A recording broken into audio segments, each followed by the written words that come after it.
This is Range Rover Sport 2012 diesel V6. The engine is knocking very seriously, so let me start the engine so that you hear the sound yourself.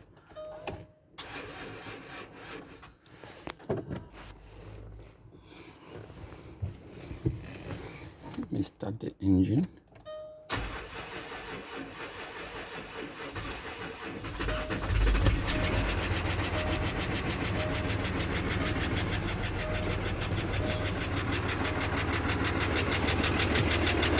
You can hear the knocking sound.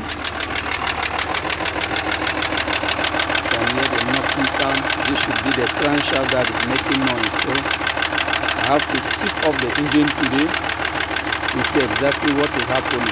Sometimes it could be the piston, but in most cases this noise should be the crankshaft. So I will strip the engine down, then I will show you how everything is being carried on step by step.